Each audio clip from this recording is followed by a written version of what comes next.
today I have a quick project share as well as some of the things that I use to make this very simple card. So after the holidays I had a little bit of holiday money, and one of the things I've been looking for is a large script background stamp. So I'll show you the stamp. This Hero Art stamp. And then also right after the holidays, Unity on their itty bitty stamps had buy one get one for a penny.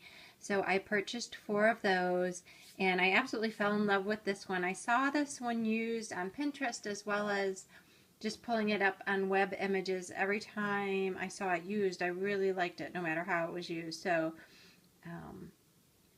I knew that I wanted this stamp. So let me show you the script stamp. This is a Hero Arts stamp and I purchased it on Amazon and I really love it. And the thing that I like is that it's landscape, so you can really cover a large area with this. So again, that's what I used in the background there. And then as far as the Unity stamps, this is the love stamp. It says love will never fail you. And I colored it really super quick with just some colored pencils, watercolor pencils. And so I just etched some color on there and used a fine tip paintbrush to blend it in. And super quick way of adding some color. And then you added a little bit of blue to the glass jar. So that was one of the stamps, and then I purchased 2 stamps and then you got 2 free. So this was another one. It's just the little birds over the nest, but I really love this sentiment. It says, let us play in the sun and count everything beautiful we can see. And let's see. This one is just really simple as well. This actually reminded me of my grandmother. She loved roses. And it just has the beauty sentiment.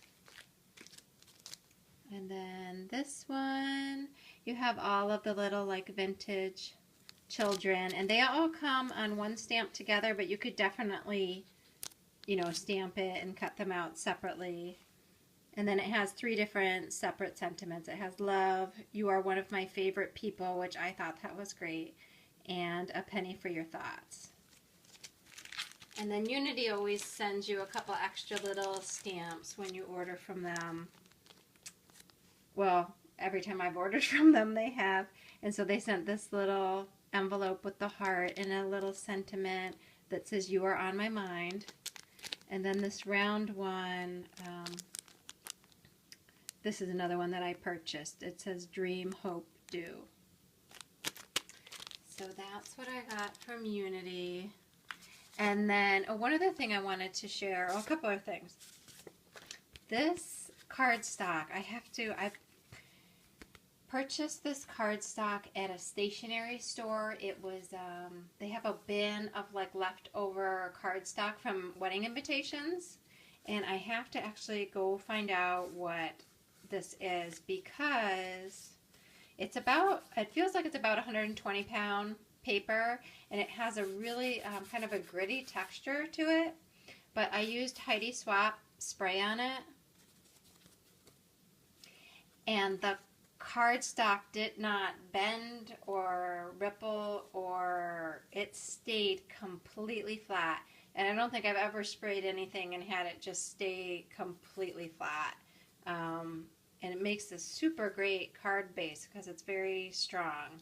And that's actually why I went to the stationery stores, because I wanted to get some heavier cardstock that would be really sturdy. So I have to go back there and find out exactly what this is. It's almost like watercolor paper, so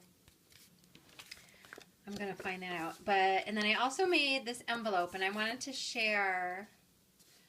I had to change the dimensions a little bit. So this card is 5 by 4.5 exactly, and it's really not 2-dimensional. It has a little bit of dimension there.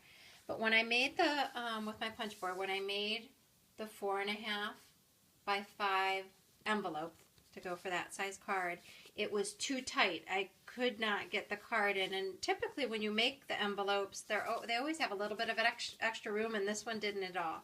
So what I did was I added 1/8 of an inch to the size. So it was supposed to be, I believe, 7 3/4 square, and I cut it 7 7/8 square, and it didn't change the height at all, which was fine on the first envelope, but it added just a tiny bit of space widthwise, and I did not change the scoring. It was supposed to be scored at 3 3/4, you know, for your first score line, and I kept that the same, and so it just added a little bit of width. So if you have an envelope and you need just a little bit of width, my suggestion would be to add 1/8 of an inch to the square size of the paper on each side, so if that makes sense. So I wanted to share that as well. And then because I had to make a couple different envelopes, I had just grabbed this piece of paper and didn't really realize